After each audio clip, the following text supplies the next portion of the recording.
बिस्मिल्लाहि वल्हम्दुलिल्लाहि वस्सलातु वस्सलामु अला नबिय्यिना मुहम्मद व अला आलिहि व सहबिहि अजमाइन। अस्सलाम वालेकुम माय किचन क्वींस, क्या हाल है आप सबका? हम भी अल्हम्दुलिल्लाह बिल्कुल ठीक हैं।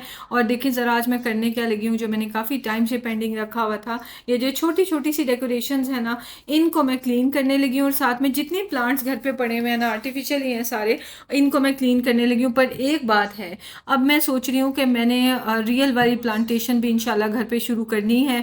उसके लिए पहले मुझे सारी रिसर्च करनी पड़ेगी कि गर्मियों में कौन से प्लांट्स अच्छे हैं कौन से नहीं, या किसी नर्सरी पे जाके पूछना पड़ेगा, सारी गाइडेंस लेनी पड़ेगी, क्योंकि मेरे से पौधे जल जाते हैं। कुछ तो मैंने घर के अंदर रखने हैं इंडोर प्लांट्स, और बहुत सारे मैंने बाहर रखने हैं। बैल्कनी को पूरा का पूरा डेकोरेट करने का मेरा प्लान है। अब देखते हैं वो प्लान कहाँ तक पहुँचता है। तो फिलहाल तो इन प्लांट्स को वॉश करने के लिए मैंने क्या किया कि पानी ले लिया टब में, और इसमें फिर मैंने वो डाला है थोड़ा सा सोप। इसमें मैं बिल्कुल भी सर्फ या ऐसी कोई चीज़ जो डिश वॉशिंग लिक्विड वो नहीं डालूंगी।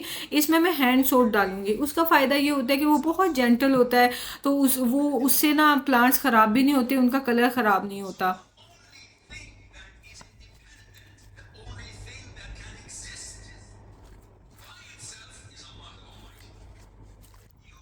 ये देखा आपने, इसके ऊपर डस्ट पड़ी हुई है सारे ना, क्योंकि ये इतने छोटे छोटे हैं कि इनको वीकली झाड़ा भी नहीं जा सकता कि डस्ट इस पे से रिमूव कर दी जाए।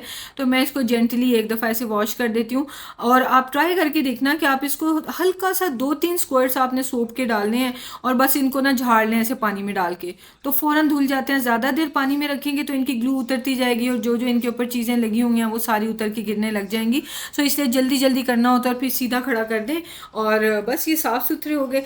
अगर इनको आप 4-5 महीने तक इस तरह से रखेंगे ना कि चलो कोई बात नहीं, हमारा घर जो है, कई घर यहाँ पे बहुत ऊंचे हैं, जैसे पहले वाला मेरा घर बहुत ऊंची था ना, तो वहाँ पे क्या था कि मिट्टी आती ही नहीं थी इतनी ज़्यादा, क्योंकि आंधी भी एक हद तक ही चलेगी ना। तो डस्ट स्टॉर्म जो यहाँ आते हैं तो उधर नहीं आते थे, ये घर इतना ऊंचा नहीं, तो इसमें तो मिट्टी आ जाती है।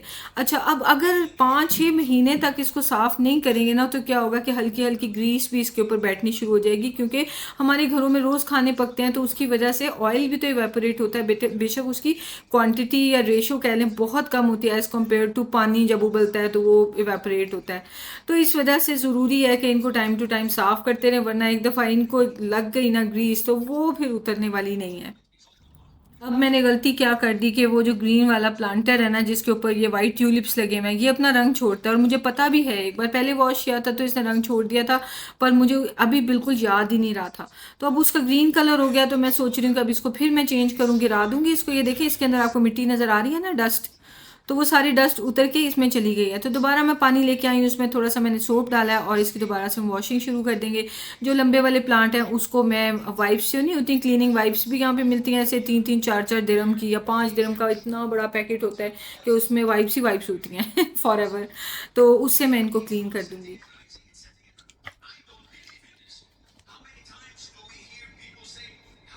यहाँ पे मैंने एक वीडियो लगाई हुई थी आसिम अल हकीम की, और एक वीडियो फिर उसके बाद मैंने लगा ली उमर सुलेमान की। और उमर सुलेमान बता रहे थे कि अल्लाह के थ्रोन के यानी अर्श के नीचे अल्लाह ताला ने हज़रत जिब्राईल अलैहिस्सलाम को भी अर्श बना के दिया हुआ है। मैंने ज़िंदगी में पहली बार ये बात सुनी थी, and I was of struck.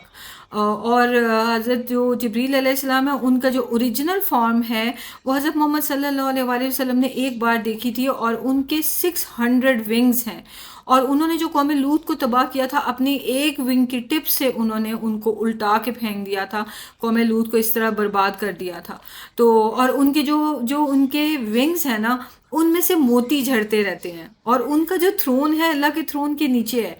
अब हम इस तरह की डिटेल्स में, मतलब यानी हमें ना तो समझ आती है, ना हम गौर से सोचते हैं अच्छा ऐसे होगा वैसे होगा। सुन के बहुत अच्छा लगता है, और अपने आप पे बड़ा फ़ख्र होता है कि हम मुसलमान हैं, एंड हम अनसीन पे बिलीव करते हैं। हमने अल्लाह को नहीं देखा, अपने नबी सल्लल्लाहु अलैहि वसल्लम को नहीं देखा, फरिश्ते ये नहीं देखे हमने, जो जो अल्लाह ताला ने हमें कहा है हम उन सब पे यकीन लाते हैं। और अल्लाह ताला को इसलिए हम सब वो वाले लोग जो कि यकीन रखते हैं अनसीन पे, अल्लाह का बताया हुआ अनसीन, अल्लाह ताला को हम बहुत पसंद है। तो आपको इस चीज़ पे बहुत खुश होना चाहिए कि अल्लाह ताला आपको बहुत पसंद करते हैं कि आप अनसीन पे बिलीव करते हैं। मिशारी ना बड़े शौक से जुम्मे की नमाज़ पढ़ने जल्दी जल्दी, पहली अजान ही होती है ना तो भागता हुआ जाके मस्जिद में बैठ जाता है।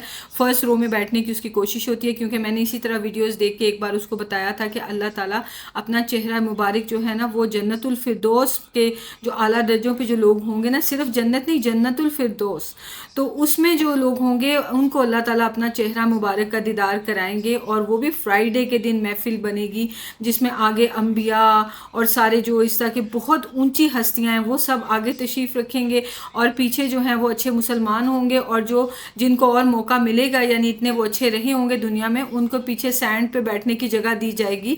तो इस वजह से, और जो जितना मस्जिद में आगे जल्दी जाके बैठेगा उसको आगे जगह मिलेगी कुर्सियों के ऊपर जो सजाई जाएंगी।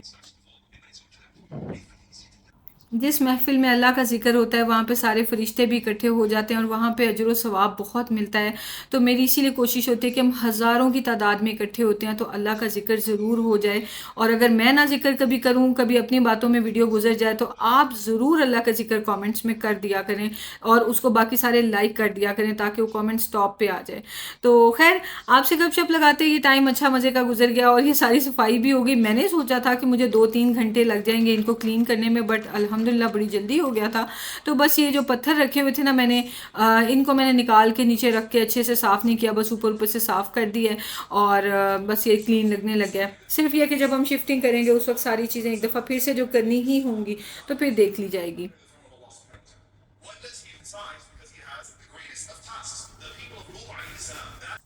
बस जी, ये काम तो हो गया और ये सारे गीले मैंने रख दिए, किसी को भी मैंने ड्राई नहीं किया, बस झाड़ा है, वो जो चादर बिछाई थी ना उसके ऊपर थोड़ा झाड़ दिया है और बस इनको रख दिया। खुद ब खुद ये ड्राई होते रहेंगे, कोई मैंने इनको धूप में नहीं रखा और ज़्यादा लंबा फॉर्मेलिटी करनी कि ये ऐसे ड्राई होंगे, वैसे बिलीव मी ये इसी तरह ही ड्राई हो जाते हैं। तो मैंने इनको सारों को वापस रख दिया है, फटाफट से इनको 10 मिनट लगने हैं, ये यहीं पर ड्राई हो जाएंगे और फिर से फ्रेश लगने लग जाएंगे। ये वाला प्लांट मेरा बहुत फेवरेट है, आई थिंक मैंने होम ज़ारा से लिया था।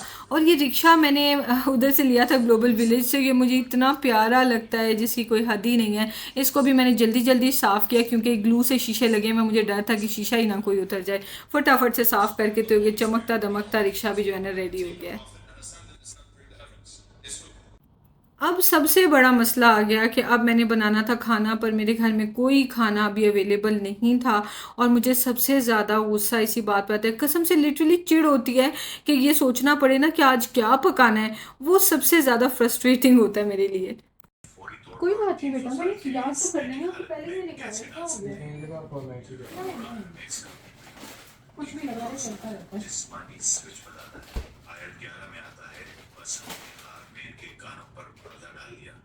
अभी तो बच्चों के लिए बर्गर्स बन रहे हैं, लेकिन असल मसला कुछ और है। असल मसला ये है कि मैं हमेशा बना के ना तो कबाब या बहुत सारी चीज़ें, आई थिंक हम सब मदर्स ही बना बना के चीज़ें फ्रीज़ की होती हैं ताकि बाहर की चीज़ें बच्चों को खिलाने से बेहतर है कि बच्चे घर की बनी हुई चीज़ें खाएं।